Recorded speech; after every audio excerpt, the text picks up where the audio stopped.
Hello, this is Christopher Wise. The name of this talk is Modern People Like to Think There is Nothing Dangerous About Sexual Repression, or Euripides, the Bacchae. All right, and I'm giving this talk as part of a lecture series on animal metamorphosis. Previously, we spoke in this series on the question of eroticism in Plato, particularly with reference to Plato's essay, the Phaedrus, but also Timaeus, and exploring how, for the ancient Greeks, the erotic was an essential part of the soul. But we're also exploring how this question becomes a kind of a problem in Christian civilization, which, as Derrida, as I mentioned previously, spoke about in his book *The Gift of Death*, has not really been able to successfully, confront its ambivalence about sexuality, or about what in *The Gift of Death* Derrida calls the orgiastic secret. And so, whereas in post Pauline Christian society, let's say post Augustinian Christian society in the West, in which, say, for instance, vows of chastity in the Catholic tradition are instituted, and in the letters, of course, in the epistles of Paul, you're going to find Paul urging his followers not to get married. This is part of sort of the messianic eschatology of that period. Many of the early Christians in the apostolic church thought they were living at the end times or at the end of the world. But in any case, this ambivalence about sexuality that we inherit was not really so much the case in ancient Hellenic society. Or there was, on the other hand, there is ambivalence, but there's a different orientation to it, a different approach to it, which I think this play by Euripides can teach us a great deal about. And so, but I'm obviously speaking in an American university. I'm speaking to American students. And I think we have our own history in the United States of problems related to, let's say, for instance, conflicts between the puritanical tradition, the more early Enlightenment tradition, which we see sort of these two strands in American history that continue to inform our society as well. And I think this play has a great deal to teach us, and the context within which I'm teaching it today. And so we're going to look at it with some of those issues as in terms of our own historical horizon, how we approach this play today. So I'm sort of tongue-in-cheek reference there to Jordan Peterson. You see him on the far right, who has this video out there about, same title, except in his case, modern people like to think there's nothing dangerous about sex. So I've entitled my talk, Modern People Like to Think There's Nothing Dangerous About Sexual Repression, because I think the Bacchae gives us a kind of there's certainly a lot of truth to what Peterson is saying, and he gives many good examples for why and how sexuality is indeed, people are often quite naive about the dangers of sexuality. And I think this play has something to teach us about that. But there's also a kind of a counter wisdom as well, and that is the dangers inherent in too much repression, too much sexual repression. And so we're going to see that one of the main characters of this play is a man named Pentheus, who's outraged at the persistence of these rights of these women, these women who are Dionysian revelers who've run off up into the hills, and among them is his mother. And so we're going to find in Pentheus sort of the voice of a puritanical rejection of the Dionysian. Okay, now this is obviously, the word Puritan would be somewhat anachronistic applied to Pentheus, but I like to make the parallel, because one of the things that this play shows us is that these questions are already there in ancient Athens. Many of the questions in ancient Greece, more generally, I should say, Thebes, for instance, but they're already present, these tendencies, and so are these contradictions, these conflicts, and how people approach these questions. So I think this play is useful to look at because while it's very much centered in the concerns of the past, it has a great deal to teach us about the present. There's Hester Prynne on the far left. She's the woman who wears the Scarlet Letter in Hawthorne's Scarlet Letter. Wonderful novel. If you haven't read it, you really should read that. I mean, if you want to really understand American history, and how many of these sort of tendencies have historically developed within the United States, puritanical and the puritanical tradition, I know of no better text to read than Hawthorne's the Scarlet Letter, which remains of enormous and enduring significance today. And in the center there, you see the American Gothic, sort of the stern, puritanical farmers out on the prairie. And then again, question I'm asking is, what else what else can we say about this question beyond the fact that sex can be there are many dangers inherent in a sort of in the hookup culture. I mean, of course, there's, again, as I said, there are a lot of sort of truth to that, and that's what Peterson is critiquing in his talk. But there's truth to on the other side of the equation as well. All right, now here is the way that Paul is going to discuss these questions in 1 Corinthians. I'm quoting this because this passage from Paul gives us a kind of a concise summary of what the early, Christian, the developing Christian community, let's say, 400 or 500 years after, after Plato, 400 or 500 years after the time that Euripides wrote his play on the Bacchae, and so here is a very stern, rejection of almost everything that is celebrated in this in this play by Euripides. And so it concisely it encapsulates what the Christian view is going to be regarding the Dionysian cults, for instance, and Paul's. We could think of Paul and Pentheus as being exactly on the same page here with in this regard. Paul's going to say, do you not know that the unrighteous will not inherit the kingdom of God? Do not be deceived. Neither fornicators, nor idolaters, nor adulterers, nor effeminate, nor homosexuals, nor thieves, nor the covetous, nor drunkards, nor revelers, nor swindlers will inherit the kingdom of God. All right, now, probably many of us, as we look at this today from the vantage point of where we are here in the year 2020 when I'm giving this talk, probably wouldn't have too much trouble with the reference to the, thieves, covetous, swindlers, but he includes in this list of people whom he stigmatizes fornicators. Now, someone who fornication is not the same thing as adultery, and we need to keep these things distinct. Obviously, fornication is having sex outside of wedlock or outside of a bond that's been consecrated by the church. So it's considered to be, for instance, in the Catholic tradition, a natural sin. It's different from adultery, which is more of a mortal sin, because adultery involves not just sex out of wedlock, but also it implies it implies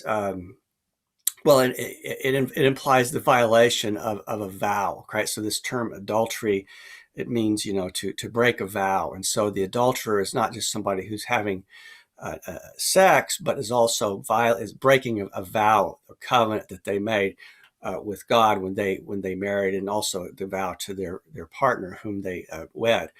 But note here too, effeminate. Well, that's seems like a rather strange thing for Paul to say, but we see even today, in a lot of these kinds of debates on the left and the right in the United States, these criticisms of the LGBT community coming from more conservative commentators. But again, and homosexuality being stigmatized here. These are all these are all things that these questions are not new. That's my main point I want to make here. The people have been debating these for a long time, even before Paul, as we're going to see here in the case of Pentheus, who's also going to be very uncomfortable with many aspects of the Dionysian cult that are very similar to those aspects that Paul is criticizing here in this letter from the Corinthians. All right, so let's take a look at this play. So note, it's part, again, Euripides, he lived from 484 to 405.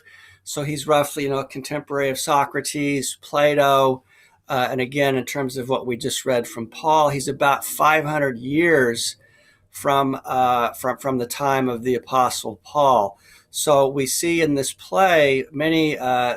He anticipates many of the kinds of themes present in that paragraph that we just read from Paul, but he has a interesting response to those who take what we would call anachronistically a Pauline position, but what is going to be precisely the position of Pentheus. Now, of this trilogy, Iphigenia at Aulis is a wonderful tragedy. I really recommend it, particularly if you're interested in the question of war. Deals with the theme of human, the sacrifice of the young that war entails, and how the young often willingly go forward to make the sacrifice of their lives in times of warfare. If you may recall, Iphigenia is the it becomes sacrificed in order to reverse the sailing of the ship. She's the daughter of, or to get the winds to blow properly. She's the daughter of Agamemnon, and he kills her in order to makes basically a human sacrifice of her in order to launch his war against Troy. So it's a wonderful tragedy, and it's very thoughtful, and like the Bacchae, it has a lot to teach us. So Euripides was a really fascinating figure.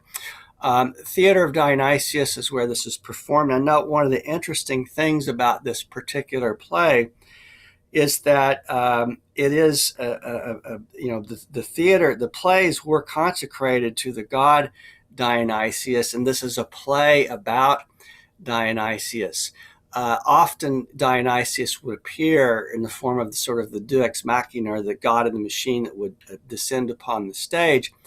But here, what's unusual about this play is that Dionysius is such he's such a visible player. He speaks, he interacts, he's an actual character, an active character in the action of the play. And this is different from many of the plays where the gods don't take that directly active of a role. And as we look at the play, as we read excerpts from it, we might want to think about what kind of god is this Dionysius.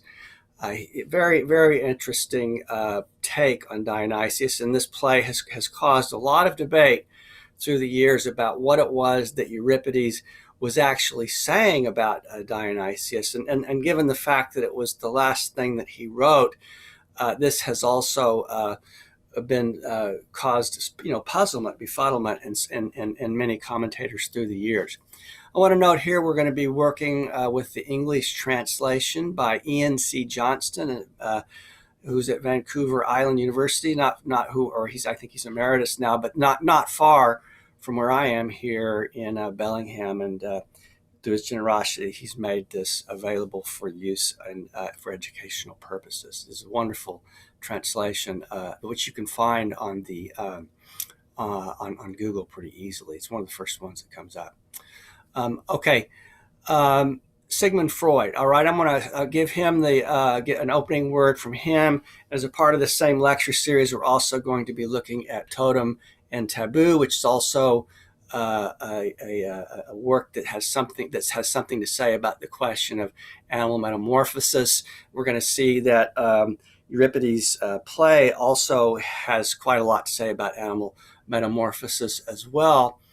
But Freud, in his work Civilization and His Discontents, published in 1930, tells us that the price we pay for advance in civilization is the loss of happiness. Seems to be rather gloomy observation, but like many thinkers after Kant, after the British empiricist tradition, Freud is aware that there's no, as Kant is going to say, there's no law that, a law is not a law unless it's backed up with force. And this means, erecting prohibitions. This means saying no to ourselves. A law always involves some kind of prohibition that we or our society places upon ourselves. So there's something inherently repressive about the law, and in the sort of classical Kantian sense.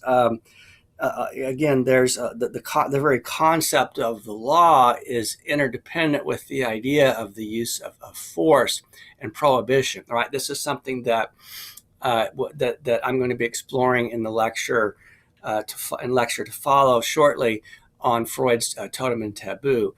But Freud notes, and this is really one of the interesting quotes that he makes in this book, that, for instance, some of Marxist commentators, like for instance with the Frankfurt School critical theorists like Adorno, Marcuse, those who are interested in synthesizing the thought of Freud and Marx, are going to focus in on this quote where he's going to say, a civilization which leaves so many of its participants unsatisfied and drives them to revolt neither has nor deserves the prospect of a lasting existence. And one of the points that he's making here is that we have that if we enter into, say, to put it in Rousseauian terms, the social contract in which we place prohibitions on ourselves, embrace laws that are going to inevitably create prohibitions and repress us to some extent. The fact remains, Freud's pointing here, if our society becomes too repressive, if it's so repressive that it makes us unhappy, then it's not going to endure. It's not going to survive. And indeed, he observes here that it doesn't even deserve the prospect of a lasting existence. And so there's this kind of balance that has to be struck, and this is one of the themes in Civilization and Discontents, that I want to underscore here, between what he calls the pleasure principle, which he links to the erotic, or which he links to eros, which is locked into a kind of a struggle with some of our more darker impulses. And so eros, like in the thought of Freud, as it is in the thought of Plato, is something that is an essential aspect of our civilization. It's something that we rely upon in order to make us happy, and its repression can literally make us sick. And Freud I think he's also going to say somewhere that he hoped to convert profoundly anguished sufferers into what he called normal, healthy sufferers. And so we become, for Freud, civilization does cause us to suffer, but the question then for Freud was how much suffering can and should we endure? And I think this is a question I'd like you to kind of sort of keep in the back of your mind as you're thinking about this play by Euripides. All right. Before we start, I also want to make a brief allusion to Nietzsche's The Birth of Tragedy, published in 1872. Nietzsche was, it's largely because of Nietzsche that this play by Euripides, the Bacchae, came back into prominence after a long period of neglect, because it's Nietzsche who renews interest or creates interest in the question of the Dionysian. And this famous book, which was an early book that he wrote, The first few chapters of it, the first chapter or so, is often anthologized in works of, in anthologies of literary theory and criticism. And it's one of those essential, readings that students of literature should have in their repertoire, particularly an understanding of this difference between the Apollonian and the Dionysian. I don't want to dwell on it too long because I feel this is pretty basic stuff, but I say that it is something that you should know. And I want to, before we look at Euripides' Dionysius, let's see what Nietzsche has to say about Dionysius. Okay, so he creates a distinction between Apollo and Dionysius, but he's going to say that these two gods are essential to one another.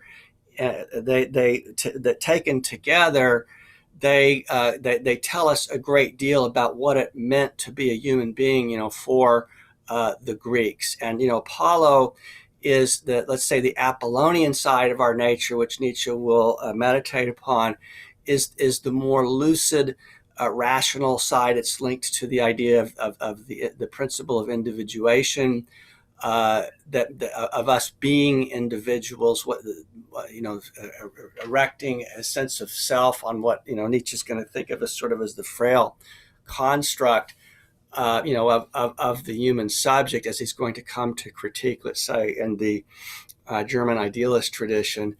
Whereas Dionysius is really more of a figure of our collective, a figure of the collective, of our, the shattering of the principle of individuality, and the merging or let's say, coming into an experience of the collective, which is often a kind of an experience which is linked to intoxication.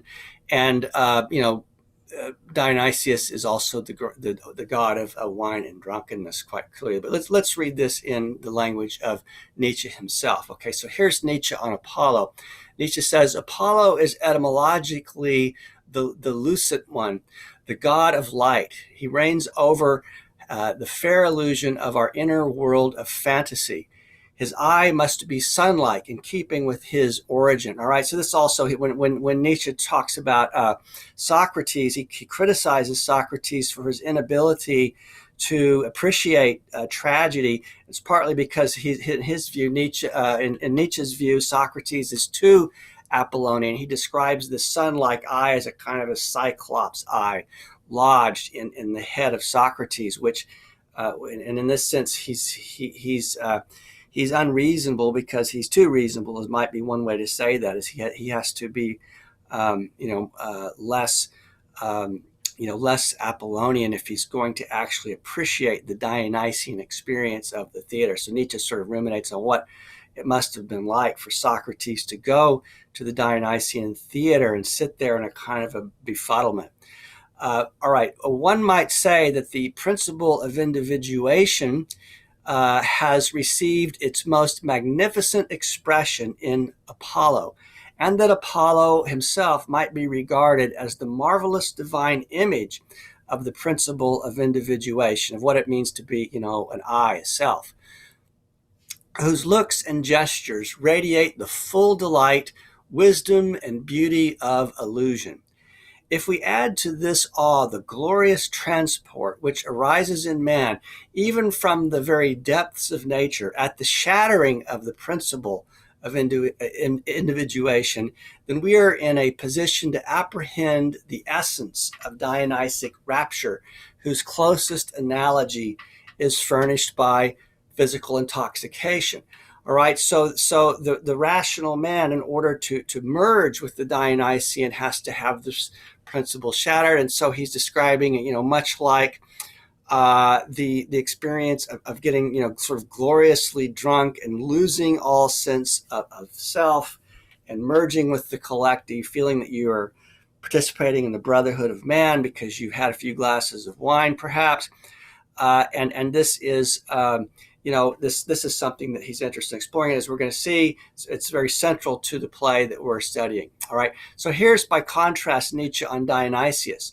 Dionysic stirrings arise either through the influence of those narcotic potions of which all primitive races speak of in their hymns, or through the powerful approach of spring, which penetrates with joy the whole frame of nature.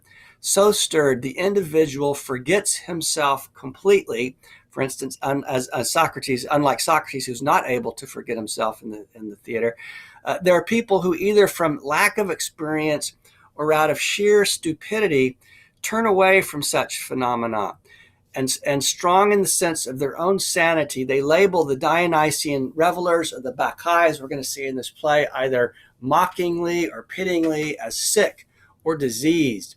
These benighted souls have no idea how cadaverous and ghostly their sanity appears as the intense throng of Dionysic revelers sweeps them by, or sweeps past them. So think about this when we're reading when we see what happens, what Pentheus's fate is in this play. All right, now here you can see there's an image in the middle. There is Pentheus, and he, as we're going to see now in the legends of Dionysius, and Bacchus is the Roman name for the same god. He is followed by revelers, and the Bacchae can be men, they can be women, but in this case, in the play, many of the women have left Thebes and they've gone up into the hills, and so these are women who are frolicking up in the hills, and they're having these orgies. And what's going to happen is when Pentheus goes up to have a look at them, as we're going to see, he's going to be torn to pieces by these women. Now, on the far right, you see a statue of a Puritan, and so what I'm suggesting here is Pentheus is a kind of a prototype of the man who is a Puritan, who looks askance at the Dionysian and is in fact befuddled by the Dionysian and rebukes it in the case of Puritan and Pauline terms. Okay, so let's focus, though, in the case of Euripides. Who is Dionysius or Bacchus? How does he appear in this play? And there are some interesting things to consider. First, he is said to be from the far east. He's an Asiatic god. He comes from, he's described as coming from, for instance, the region like of Afghanistan, what would be Afghanistan today. He's a foreign deity, and so he's associated with the foreign other. Now, part of this is anthropological or historical. The Dionysian cults did seem to come from the East, and they were only integrated with great difficulty into Hellenic civilization. But they're also, of course, quite ancient.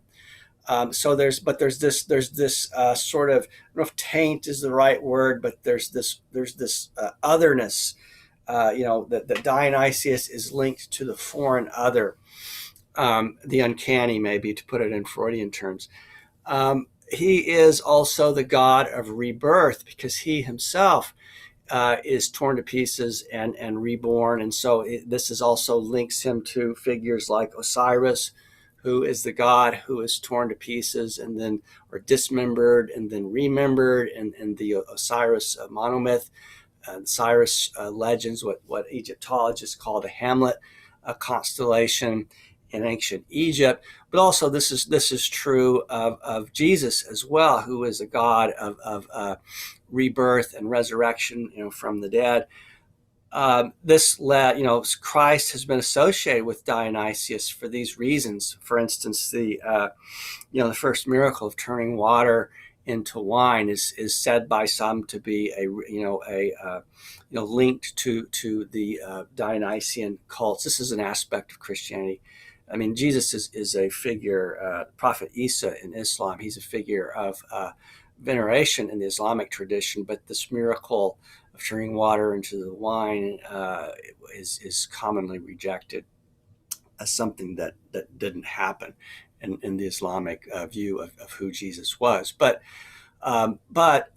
Jesus is historically associated with Dionysius, much in the same way that Mary, for instance, comes to be associated with Venus in the Christian tradition, as many of these new shrines are built on the shrines of these deities which pre-existed the Christian tradition. So that's worth noting, although Jesus doesn't seem to have much more in common with Dionysius than that, but than these questions. But it's worth exploring. Dionysius, god of wine, drunkenness, revelry, orgy. Dionysius is associated with the theater. All of these plays and these tragedies and comedies that were performed were, in fact, ways of paying homage, of even worshiping this deity.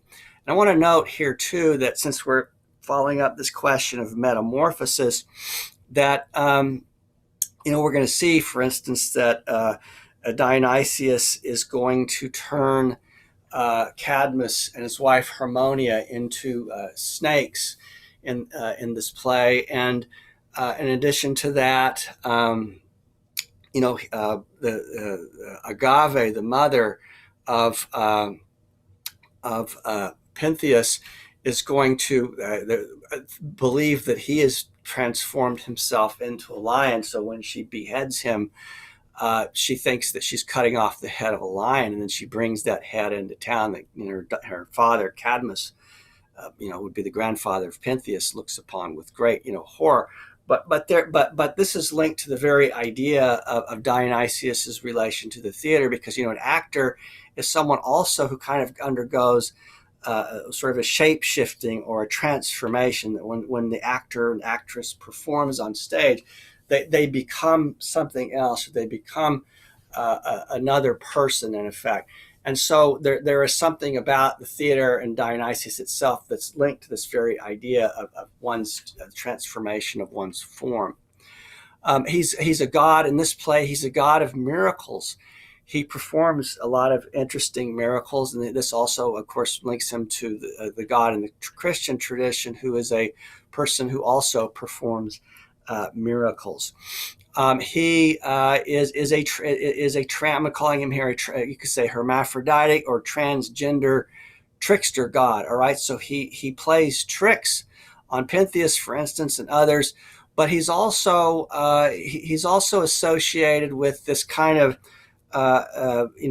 embodying the characteristics of both sexes, this hermaphroditic ability, this gender fluidity that the Apostle Paul is so uncomfortable with when he criticizes men for being effeminate, but also that Pentheus is we're going to see being uncomfortable with as well. So Dionysius as a reveler is also linked to this question of being moving back and forth with fluidity between the genders.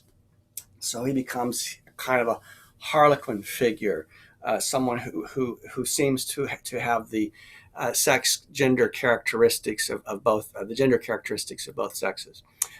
He's also, as we're going to see, a very punitive god of vengeance and destruction. And at the end, Cadmus is going to say to him, "Well, your punishment is too harsh," and he doesn't really seem to care. And so he is very he takes a kind of a take no prisoner attitude, even for those who have not disobeyed him or shown their lack of respect for them. He metes out punishment to one and all, and vengeance to one and all. It even seems to imply that in the case of, say, Pentheus, whom he punishes, that he also punishes Agave and Cadmus merely by familial association. Okay. So what I want to do now is I'm going to go through and read a few passages from this play, and we'll take it. We don't have time to read the whole play, obviously, but I've just picked out a few passages. I'd like to do kind of a close reading of the play, and we're going to start out here with. I want to look at the entry of two really important figures, Tiresias and Cadmus. These two old men, and when the play opens, well, first we'll also look at this brief speech of Dionysius, who tells us exactly what he's going to do when he metes out his vengeance upon Thebes. But right immediately after that speech that we'll look at in just a minute, you have these two old men, Cadmus and Tiresias, who come in, and they are Bacchae revelers too. So remember, Bacchae can be male or female, and they're wearing the animal skins, and so they're dressed like they're dressed up like like as say for instance, even in some in post Lupercalia traditions even today, like for instance in northern Morocco in the village of Jijuka, where the Boujalou cults are still celebrated with the with the flutists or the who play the pipes of Pan. And I think William S. Burroughs called the Jijuka the oldest rock and roll festival in the world, because it goes all the way back to Roman times. And Lupercalia was the celebration of Cupid and Venus, and it always involved the sacrifice of a goat, and it's also again linked to this idea of animal metamorphosis, because the wearing of the skins is essential. Now here they're described as deer skins. In the case, let's say, of the Jijuka or the Lupercalia celebrations in ancient Rome, which was always on February the 15th, or the Ides of February. Then when the Roman Empire became the Holy Roman Empire, was Christianized, that celebration was moved to the 14th. It became Valentine's Day in order not to, so that it wouldn't be conflated with Lupercalia. But as we'll see, many of these same ideas, enter into the from these celebrations of Venus, Cupid, goatmen, enter into the Christian tradition as well. So they're like men who are sort of are half animal or becoming animal, because they're wearing the animal skins, and this is linked to the idea of paying homage to the god Dionysius, who they, as sort of the wise old men of their community, totally understand and recognize his significance, and are wanting to pay proper homage to him. All right, so let's read. Tiresias enters. He's a very old man. He's dressed in clothing appropriate for the Dionysian ritual. He crosses to the middle door of the skyne and knocks very aggressively, and he shouts, "You in there! Tell Cadmus to get himself out of the house. Go tell him Tiresias is waiting for him. He knows well enough why I've come for him. I'm an old man and he's even older, but we've agreed to make ourselves a Phaedrus, which I'll show you a picture of in just a minute, to put on fawn skins and crown our heads with garlands of these ivy branches." Okay, let's go back here now. So let's pause for just a minute on this question of who exactly is Tiresias. Now you see here a staff that's the two snakes coiled around it. This was like the wand that he's associated with. We often see this today, for instance, in pharmacies, linked to the idea of the pharmacon or medicine, medicinal. A sign of the medicine pharmacies. But if you've read T.S. Eliot's The Wasteland, if you've read Ezra Pound's Cantos, you'll know that obviously Homer's Odyssey, or for instance, the Oedipus Rex, the trilogy of by Sophocles. This figure is a really important figure to get to know, because he constantly recurs in the history of literature. He's a very central point of reference for those that are interested in doing literary studies. In Ezra Pound's Cantos, he has he does a poetic retranslation of the scene where Odysseus goes to the underworld and then sacrifices animals, and so that the spirits of the dead can come up from the Hades and drink the blood of the animal, and then assume a form in which they can speak. So it's sort of a figure for what the poet does in Pound's worldview. But he has Odysseus sacrifice a an animal, and then Tiresias drinks the blood, and then he gives his prophecies, because that was what he was known for, was for prophecy. So that's just one example. There are many other examples as well, like in Eliot's The Wasteland. You can't really understand that play unless you know, or that poem, unless you know who Tiresias was, because Eliot tells us that the whole poem, The Wasteland, comes from the vantage point of Tiresias. So here again, we find Tiresias, enormously central figure in this play, and he's blind. Okay, in Oedipus, in the story of Oedipus Rex by Sophocles, Oedipus becomes kind of like Tiresias in the sense that by the end of the play, he's going to blind himself out as well, because when he finds out that he killed his father and married his mother, Tiresias at the beginning of that play says, don't keep investigating the question of your origins. You're not going to like it. But Oedipus presses forward anyway.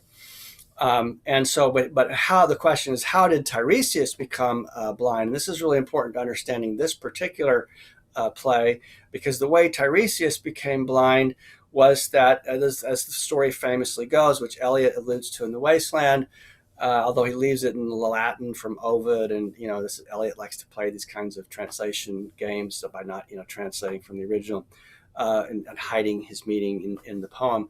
But here, what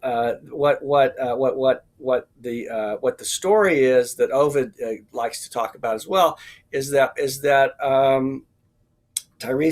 the gods, Zeus and Hera got into an argument about who enjoys sex more, men or women. Zeus said women enjoy intercourse more than men. Hera said no, it's men. And so Tiresias is the guy that cannot tell a lie, kind of like little George Washington and the cherry tree story. So he can't tell a lie. So he said, well, we'll change Tiresias into a woman, and we'll see a year later, which is the case, who enjoys sex more, men or women. So Tiresias is made into a woman, and he has sex throughout the year. And at the end of that year, they ask him who enjoys sex more, men or women. And he says, well, women enjoy sex significantly more than men. I don't know what the truth to that is. I think there is some like the orgasm of a woman lasts 3 times as long as a man. As I read that somewhere. I mean, who knows? But my point is Tiresias makes this.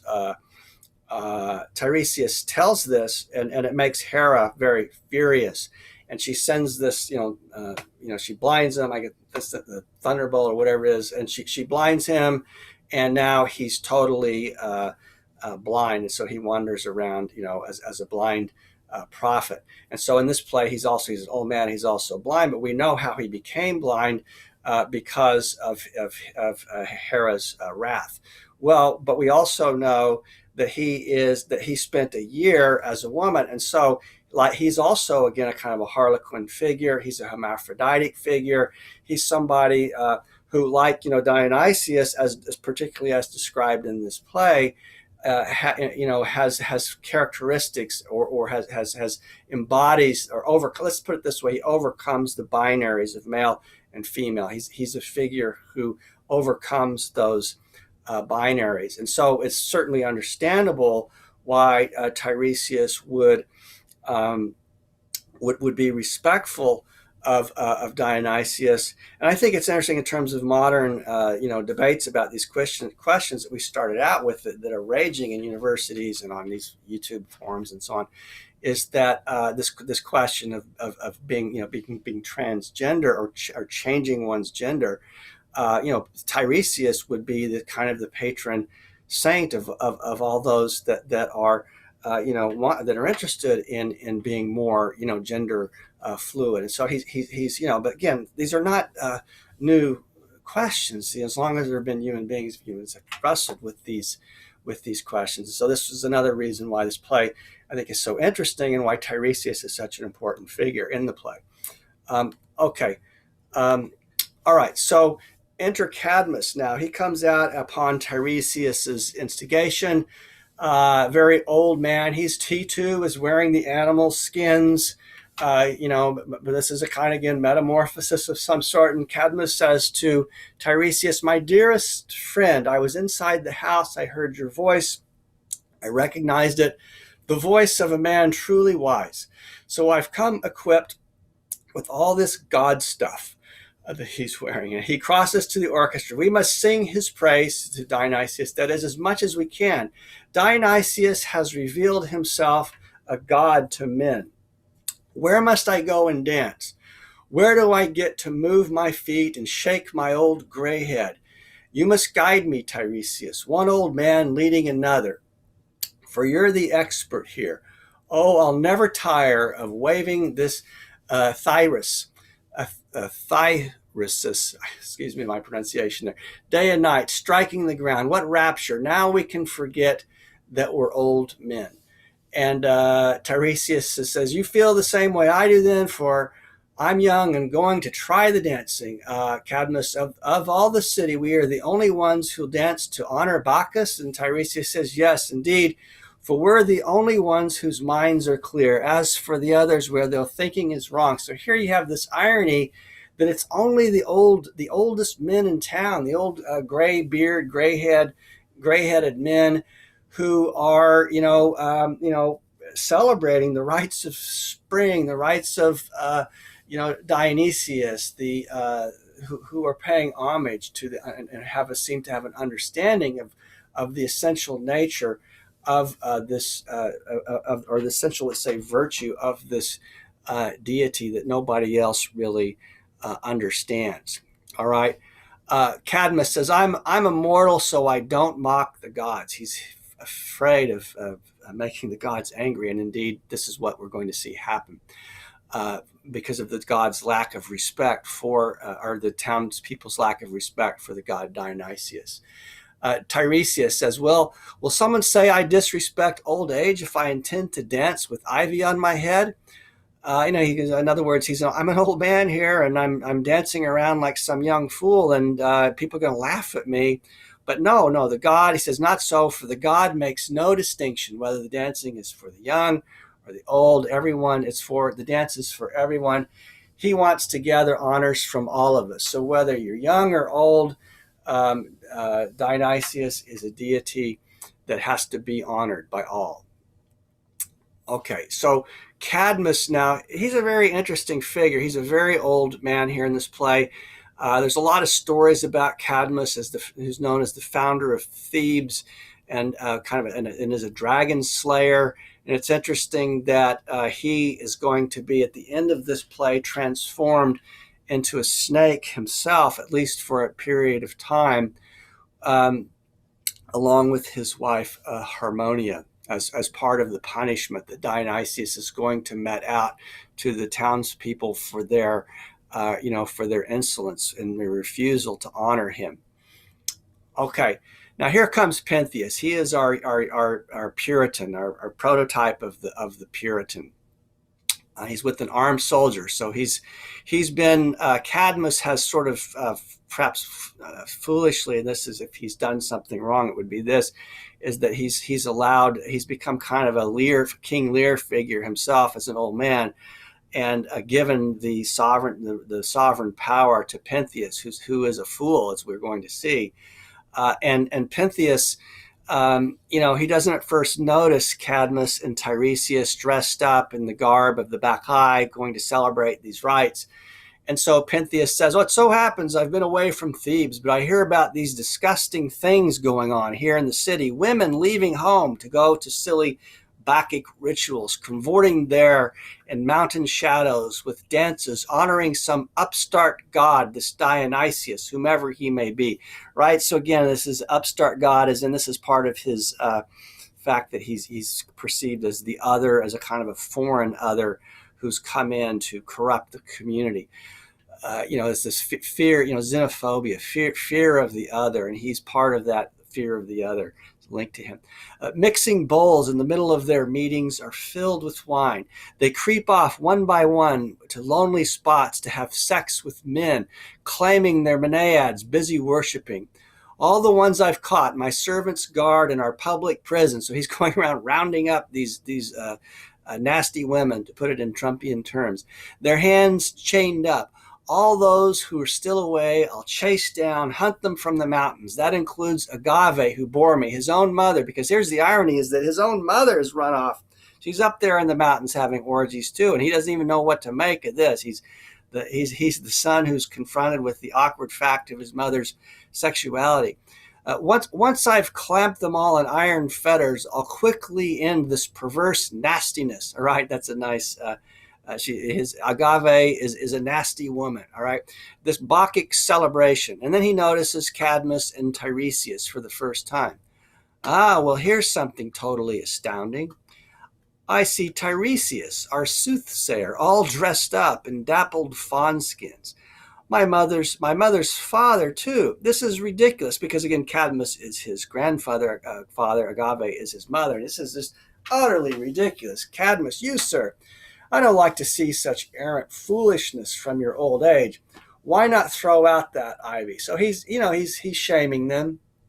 As you old idiots, you old fools, dressing up like youngsters and cavorting about.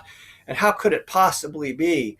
Not only has my mother run off and out there having orgies up in the hills, now I've got to deal with the fact that these two old men are supposed to be the wise men of our community. They're celebrating this god too, and this can't go on. Is basically his view. He says, grandfather, why not let that Thysus go? Tiresias, you're the one who's put him up to this. So he's blaming, Tiresias. You want to bring in some new god for men, and from his sacrifices make more money. If your gray old age did not protect you, you'd sit in chains with all the Bacchae for such a ceremonial perversion. Whenever women at some banquet start to take pleasure in the gleaming wine, I say there's nothing healthy in their worshiping. All right, so here we have the trouble, of women who are all, women who should be at home are out of control and they're drinking wine, and nothing good can come of this. All right, so we see there in the middle here in the image, I have a picture. This is a picture of Tiresias, who is this hermaphroditic deity who embodies both genders. And I have a picture of the pride flag and then the scarlet letter, and I think those two are emblematic, is what I'm saying, of this kind of tension that exists today in American society, which, as we can see, is already prefigured here in this play by Euripides, and this would seem to suggest that there is something, put it in quotes, but universal about the questions that we're addressing. That they have perhaps more to deal with our being, who we are as human beings, than perhaps in a more general sense than being linked particularly necessarily to one particular culture, which is why they're of enduring importance as well. All right, well, who are the Bacchae? These are the ladies up in the hills that are celebrating and reveling and having their orgies, and this is what's driving Pentheus nuts. Okay, now Tiresias, he stops dancing and he looks over at Pentheus and he says, "You unhappy man, you've no idea just what it is you're saying. You've gone mad." All right, well, okay, there it is. So I think it's going to be Freud who's going to say unconsciousness is the original sin, and this is really the problem. Like for instance, when Oedipus, for instance, raises his hand and strikes his father, he doesn't know that he's killing his father. He doesn't know that it is his father. But it's that that doesn't relinquish him from his responsibility. The problem with Oedipus, in that sense, is he's not conscious enough at that point. He lashes out in an unconscious way. He doesn't know himself well enough at that particular point in the narrative of Oedipus in the Theban trilogy.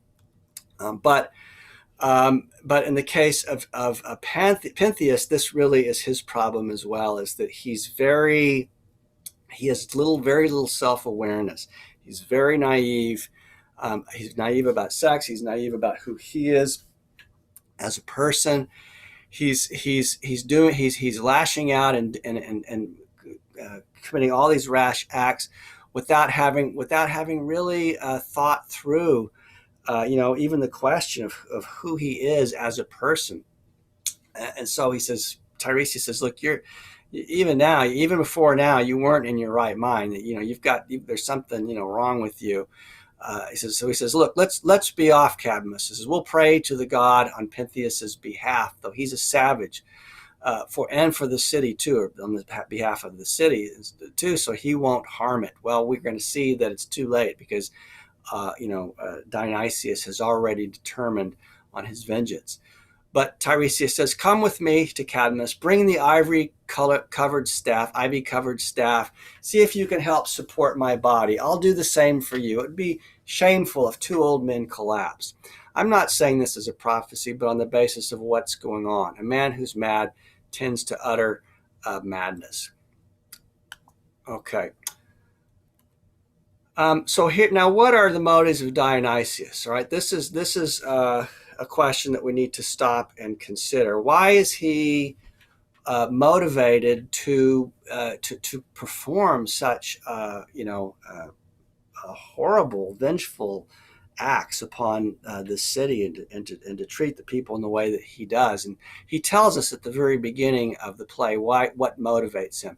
He says, Thebes is the first city of the Greeks where I've roused people to shout out my cries with this deer skin draped around my body, this ivy spear, a thyrsus in my hand, for my mother's sisters have acted badly, something they, of all people, should avoid. They boasted aloud that I, Dionysius, was no child of Zeus, claiming similarly, once she was pregnant by some mortal man, attributed her bad luck in bed to Zeus, a story made up, they said, to trick Cadmus. Okay, so the background of that is, he was, Dionysius, his father is Zeus, but his mother was this mortal, similarly from this village, or this town of Thebes, and so she becomes pregnant. And but people don't. This is again is another link perhaps to the Christian story of Jesus, because often Mary as well was accused of that her that she became pregnant out of wedlock, that she became a had, some people say, oh, she had, I think in the some of the Jewish commentators, maybe it was Maimonides, says that she was born from a Roman soldier, right? So those who rejected the Christian, claims to Christ's divinity attributed his fatherhood to, to Mary having, sex out of wedlock. And so the same basic thing is happening here. And so, for the people of Thebes, Dionysius is not a real god. They're saying he's effectively a fake god, a story that his mother made up to cover the fact that she, was promiscuous. And so, but the truth of the matter is that Zeus came down and had relations with her. And so the Dionysius his mother is mortal, but his father was immortal. Now her relatives in Thebes, these are the people that he is exacting his vengeance upon. So the mother of Agave, her fate is very terrible. She's going to tear the head off of her own son and kill him when she's in one of these Dionysian fits. But she's being in effect punished because she failed to honor. Because of her slanderous statements about Dionysius' mother and her failing to believe in Dionysius. So there's, from Dionysius' perspective, she's essentially getting what's coming to her, as are the other people of Thebes who have disrespected him and his mother. Okay. It says, so now I've driven those women from their homes in a frenzy. They now live in the mountains out of their minds. I've made them put on outfits appropriate for my mysteries, all Theban offspring, or at least all women.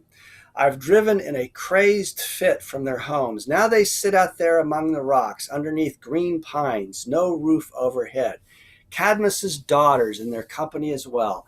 For this city has to learn that it has yet to be initiated into my Dionysian rites. Here I plead the cause of my own mother, Semele, appearing as a god to mortal men, the one she bore to Zeus. All right, so we see here, Dionysius has his reasons.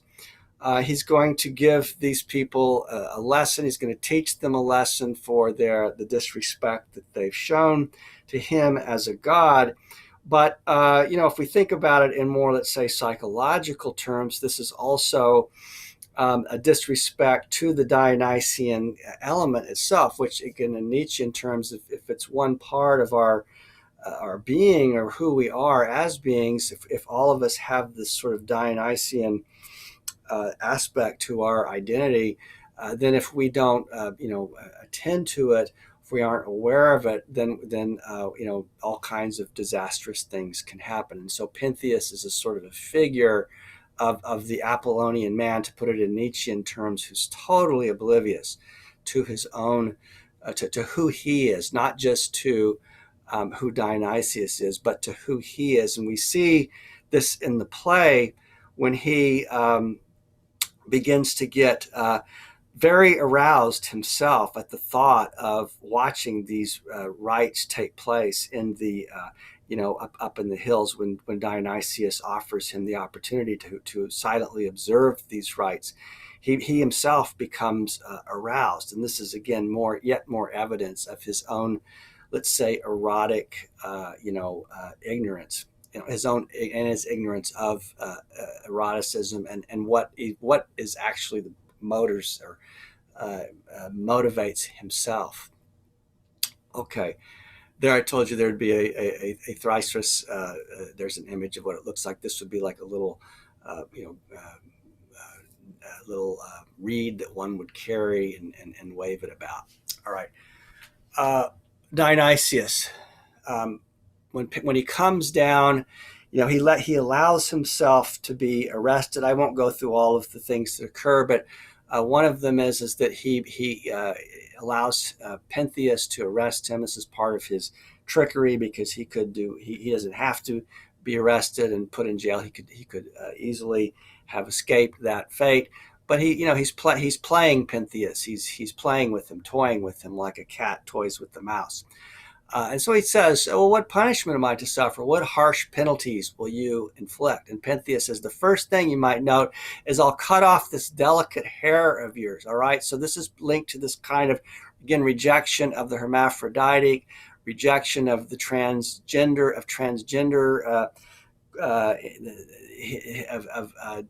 Dionysius being this transgender deity, which we also discuss with relation to Tiresias. And Tiresias says, my hair is sacred. I grow it for the god. And the Pentheus says, and give me that thyrsus in your hand. Dionysius says, this wand I carry is the god's, not mine. You'll have to seize it from me for yourself. And then Pentheus says, well, lock your body up inside in prison. And then Dionysius says, well, the god will personally set me free whenever I so choose. Pentheus says to the soldier, seize him. He's insulting Thebes and me. Dionysius replies, I warn you, you shouldn't tie me up. I've got my wits about me, but you've lost yours. Okay, this is echoing what we already heard Tiresias say. Pentheus, but I'm more powerful than you, so I'll have you put in chains. And then Dionysius says exactly what Tiresias just says. He says, look, Pentheus, you are quite ignorant of why you live, of what you do, and who you are. All right, now that's a line worth repeating. You're quite ignorant of why you live, what you do, and who you are. All right, so this is Pentheus is unconscious. He has no idea what he is up against, and he has no idea even who or what he is and why he does what he does. He doesn't know his own motives, because again, let's say if Eros is a part of who we are, if it's a part of our soul, if one is ignorant of that, then one is effectively living in a state of unconsciousness, at least as it's being articulated here. Okay, now a messenger comes down, and he tells Pentheus, he says, I saw those women in their Bacchic revels, those sacred screamers, all driven crazy, the ones who run barefoot from their homes. I came, my lord, to tell you in the city the dreadful things they're doing. I saw those women in their Bacchic revels, those sacred screamers, all driven crazy, the ones who run barefoot from their homes. I came, my lord, to tell you in the city the dreadful things they're doing with agave among them. All right, and he describes how, they go and they this is going to be the prefiguring the fate of Pentheus. They rip apart animals with their bare hands and consume them. They're as this is again the story of Dionysius. He's literally torn to pieces and then reassembled. And this is how they this is what they do when they get in these states of unconsciousness, because they're so enraptured. Okay, so Dionysius, in the part of the play that we're going to look at here for just a minute, he makes an offer. He breaks out of prison. Pentheus can't imprison him. He keeps coming back and keeps toying with Pentheus. And so he tempts him. He says, look, I can take you up there. I can let you have a privileged glimpse of these rites. And what he does is he actually later, when they get up into the hills, another miracle is he has a tree come down from the ground. Pentheus gets in it. He gets up on the tree and he's going to observe these rites. But he's walking right into the trap that is being set by Dionysius. But because Pentheus is so unaware of what his own motivations are, as he starts contemplating what he might see when he goes up into the hills, he becomes really sexually aroused. He becomes excited, very excited, and this is something that he wants to see. And so he kind of completely drops this sort of punitive demeanor and becomes a kind of a voyeur, or this is what Freud calls scopophilia. He wants to watch, and so he goes very quickly. And this is again, part of, you can think it's part of sort of, we see the same kind of dynamic in Puritan culture, where you see figures like Jimmy Swaggart, who are thundering from the pulpit one week about sexual immorality, and the next week being arrested for being caught with a prostitute, and then the next week weeping about it, because I have sinned, and confessing their sin and then going forward. I mean, it's that kind of dynamic. That's precisely this unconsciousness that leads to these very quick swings, and so here we have this kind of swing in Pentheus's mood, the mood starts to seep upon him. You might say a Dionysian mood. What Nietzsche will call a musical mood starts to come upon him, and he changes his, it affects his rational demeanor. So Dionysius can say, how'd you like to gaze upon these women out there sitting together in the mountains? Pentheus says, I'd like that. Oh yeah, yes, that I'd pay for in gold and a lot more than that. And Dionysius says, would you derive pleasure from looking, from viewing something you find painful? Oh, Pentheus, yes, I would, if I were sitting in that tree in silence. So he doesn't want to participate in the orgy. He just wants to watch it from a distance. I mean, so this is like, this is Hellenic pornography. I mean, he wants to watch, but he doesn't want to himself become involved in an actual sexual encounter with another. He wants to watch from a distance. Dionysius says, But even if you go there secretly, they'll track you down. And Pentheus says, well, you're right. I'll go there openly. And Dionysius says, so you're prepared. Are you ready to make the trip? Shall I lead you there? Pentheus says, let's go. Hurry up. I've got time. All right. So Dionysius, and this is a really interesting moment in the play, says, well, in that case, you must clothe your body in a dress. And Pentheus says, what? I'm not going to go up there as a man. I've got to change myself into a woman. If they see you as a man, they'll kill you. All right, so now we have great irony here that Pentheus is now himself, going to become, like Tiresias, like Dionysius, become somewhat hermaphrodite. He has to go and drag to watch this. But he wants to go and watch, so he's willing to do it. So he puts on a woman's dress and he goes with Dionysius, who puts him up into this tree so he can watch these rites from a distance. And Dionysius, now he's very happy. The trap that he's laid for Pentheus is coming to fruition. He says, my women, that man's now entangled in our net. He'll go to those Bacchae, and there he'll die. That will be his punishment. I want him made the laughing stock of Thebes while I lead him through the city, mincing as he moves along in women's clothing, after he made himself so terrifying with all those earlier threats. Now I'll be off to fit Pentheus into the costume he'll wear when he goes down to Hades, once he's butchered by his mother's hands. He'll come to acknowledge Dionysius, son of Zeus, born in full divinity, most fearful, and yet most kind to men. So this is one of those archetypally classic moments. I think there's a French film, La Cage aux Folles. I think Robin Williams did a version of it to an English language version with Nathan Lane, I believe.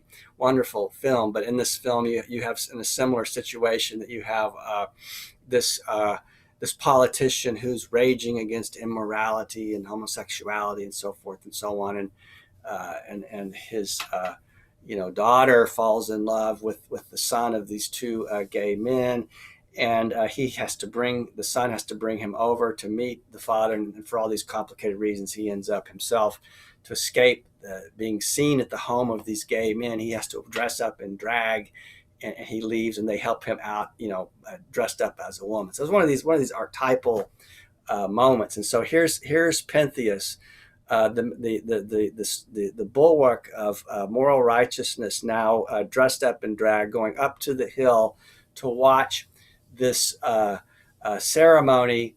But he's got a lot more coming to him, as we're going to see. Okay, Dionysius cried out from the sky, young women, I've brought you the man who laughed at you, who ridiculed my rights. Now punish him. The air was still. Then the women stood up at once. They rushed out, running as fast as doves. Pentheus's mother, Agave, with both her sisters.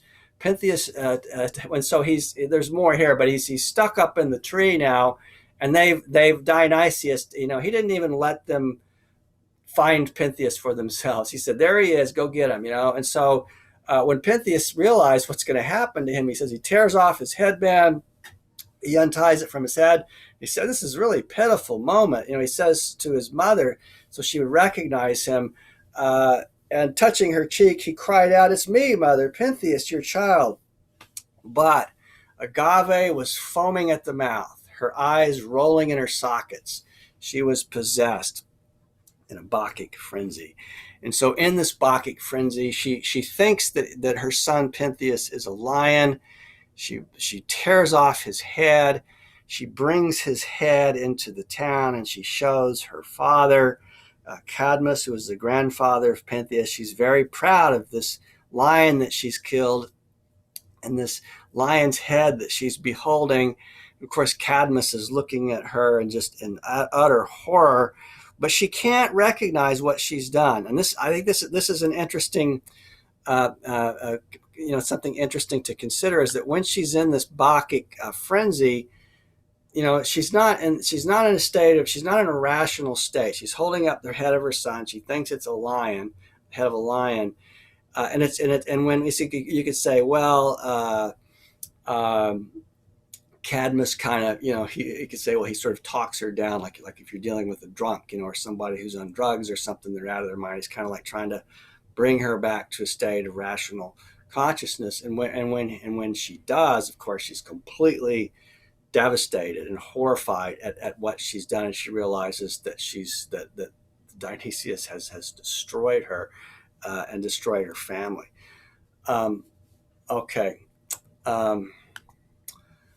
Agave, when she realizes what she's done, she says, alas for my poor son, my only child, destroyed by his mother's Bacchic madness. How could these hands of mine, which loved him so, have torn these limbs apart, ripped out his flesh? Oh, how he used to run to me, seeking assurance of his mother's love. His face was handsome, on the verge of manhood, because he's a very young, naive man. Oh, Zeus and all you Olympian gods. She cannot complete the ritual, we're told, and she collapses in grief, and she says, it makes no sense. It's unendurable. How could the god have wished such things upon me? All right, now she herself, Cadmus is going to be, and his wife Harmonia are going to be changed into snakes for at least for a certain period of time. She's going to be driven into exile with her sisters, and this would have been a horrible fate. Exile in those days was worse than death. Really, you left the town of your god in effect, but you also, in this case, would have had to wander. It would have been better probably to just die. And this is again, remember Socrates when he's given the choice of exile or hemlock, he takes the hemlock. Okay, so Dionysius now comes in. He is triumphant. This is Euripides has some Deus Machina, which is like a machine. It lowers him down on the stage, the head of a bull.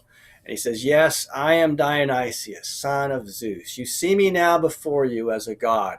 You Thebans learned about my powers too late. Dishonoring me, you earned the penalty. You refused my rights. Now you must leave. Abandon your city for barbarian lands. Agave, too, that polluted creature, must go into perpetual banishment. And Cadmus, you too must endure your lot. That's what I proclaim. I, Dionysius, born from no mortal father, but from Zeus. If you had understood now how to behave as you should have when you were unwilling, you'd now be fortunate with Zeus's child among your allies. So, I could have been your friend. You wanted it the hard way, so you're going to get it the hard way. But it's not really fair.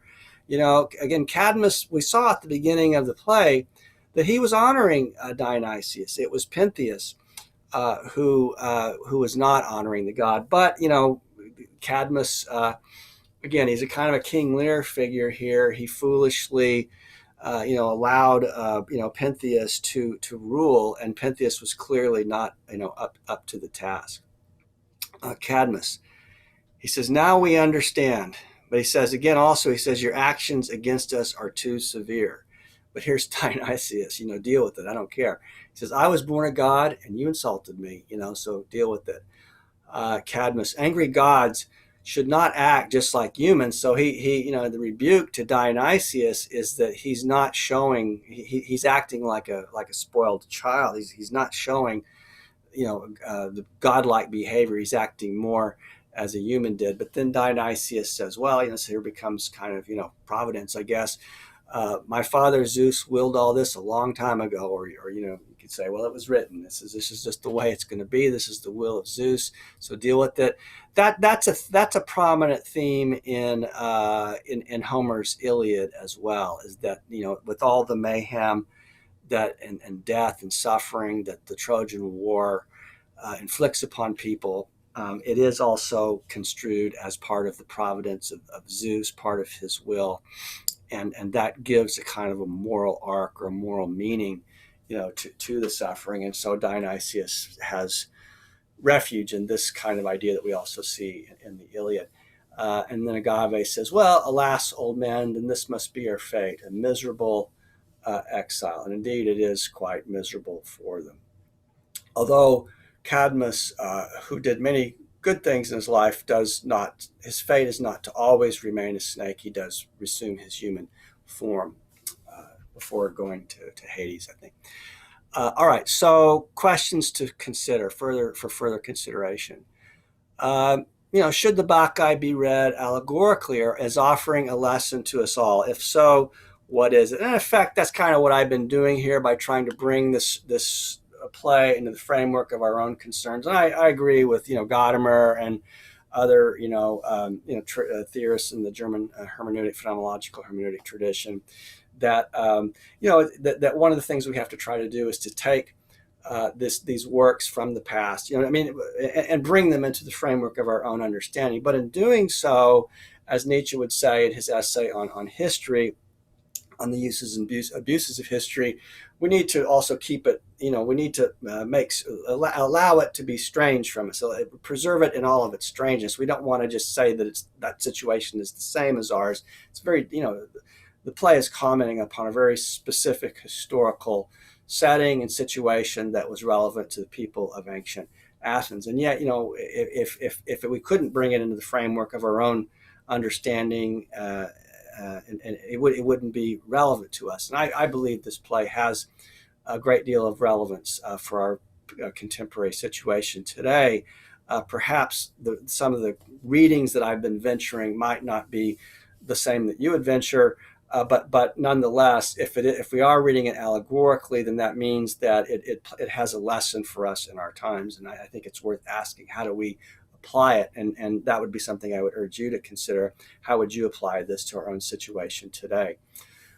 What does this play add to our understanding of eros, or the desiring part of the soul or psyche, to put it in Platonic terms, as we followed up in our reading of Phaedrus, but also Timaeus. And in the next lecture, we'll be also discussing Apuleius' golden ass, and particularly we'll look at this little allegorical tale of Cupid and Psyche. And so we'll continue working with this question and these other texts that we'll explore. But for us, we want to consider, for those of you interested in this series that we're developing here, if eros must be subordinated to reason, law, civilization, desire has to be repressed. To put it in Freudian terms, why must we be careful about the repression of eros, the life instinct, and the Dionysian? What happens when we're too repressive? And while we want to attend to the dangers of sex, we also need to, of course, understand the counter wisdom. I think that this play is urging us to consider, and that is the dangers that are also attendant upon a too harsh repression of eros, or of the life sex, what Freud would call the pleasure principle.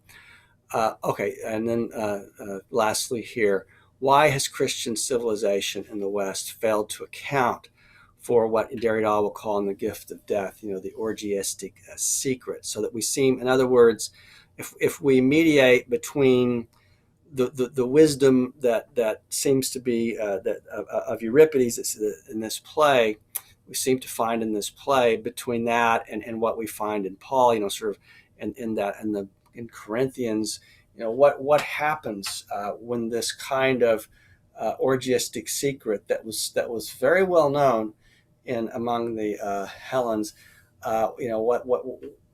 what happens when this knowledge, wisdom is lost? What are the consequences of this? All right, so these are some things to consider. And in our next lecture, we will go on to discuss Apuleius' The Golden Ass.